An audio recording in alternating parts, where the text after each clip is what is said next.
Hi, I'm Holly Pike. If you'd like a trial of the Generation software that I use for digitizing, please visit trygenerations.com. This video is a recording of a live video I did for my previous students. You may hear references to You Can Digitize or YCD. That's my old website that is now closed. My new website is digitizingschool.com. If you like this video, please give us a thumbs up. Creating a void. Okay. We've talked about density, so you know that this large square here is one density, which is 0.50. That's a fairly heavy density. It's a nice coverage, but it's not very light. It's a good level of density. But if I right-click on this one, this is also 0.5. So now together I have 0.5 on top of 0.5. Well, if you've ever stitched out many designs, and I'm sure all of you have, you know that embroidery layers on top of embroidery layers creates what I would call breastplate armor. It makes it kind of like bulletproof embroidery. We don't want that. We don't want multiple layers on top of multiple layers unless we have adjusted the densities to compensate for the layers. That's a later video. This is basics. But what I need you to know is even when you're doing the simplest of designs and you have layers, you need to remove those things underneath top layers. Okay, so to do that, I'm going to right-click on the big square. Why am I right-clicking? I'm right-clicking because we have to select it. If you just left-click on it to get the resize boxes, that means you're going to resize it or move it or do very simple things. If I right-click, now I get all kinds of options and features for this object. I'm going to go back up to the View Outline icon that we used for the red work. At this point, you can go here and you can say, create a void using an existing area. That's using the menus. I like to just right-click on the gray, and it opens it up right there for me. It's one less step. Create a void using an existing area. It's the very first choice. I'm going to select that. Now watch my cursor change when I select it. My cursor changes to a little hand, which might be hard to see on Facebook, but you will see it in the videos.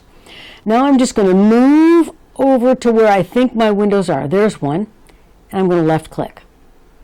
There's one, left-click, left-click, left-click, down to the door, left-click, and generate. Now, what do I have? If you notice over here, I have little white dots in the door cut out of my design. This gives you one layer all the way around and the proper overlay or overlap for the design. When you have things that are next to each other or embedded in each other, you need to have some overlap. Let me show you what that looks like. I think you can probably see it here. The blue comes out into the red, and the red comes out into the blue. That's called overlap. Without overlap, you're going to get a gap. If you stitch designs that have big gaps between pieces, it's either stitch angle or push and pull compensation is wrong, or they didn't build in their overlap. By building in this overlap of just about a millimeter, your designs will stitch out perfectly. Now, the Create a Void does it for you. It's automatic. It just puts that overlap in there, and it's perfect. But let's go back here and say, all right, Holly, what if I really don't want all these windows? What if I just want the two center windows? Okay, I'll left-click on that one and delete it. Left-click on that one and delete it. Now let's fill them back up. Right-click. Why am I right-clicking? To get more menu options. Go up to View Outline icon. It turns gray. That's a good thing. Right-click, and we're going to fill a void. I could say fill all voids, but if I say fill all voids, it's going to fill everything. So I'm going to say fill a void.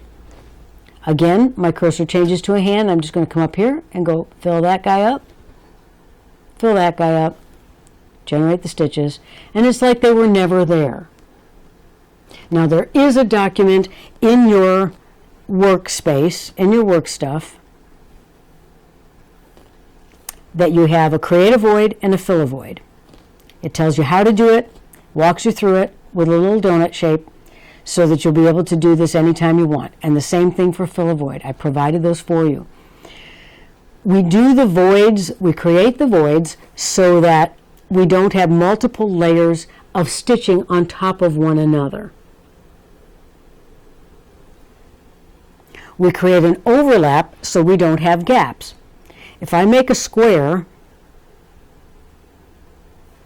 and then I make another square, I'll make this big.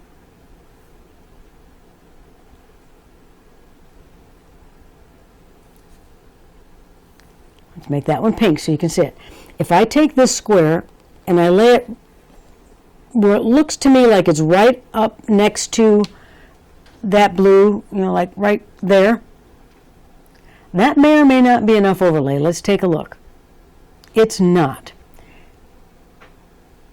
It's not enough. You see, it's just a little tiny piece of overlay. But if I take it and put it like that, now when it stitches, you see how much red and blue are overlapping? When it stitches, now you're not going to have a gap in here. But remember, we need to change the stitch angle. You will not have a gap here when you stitch this. I promise you, you will not have a gap if you do that overlay. This ends create a void and overlay module, or overlap module.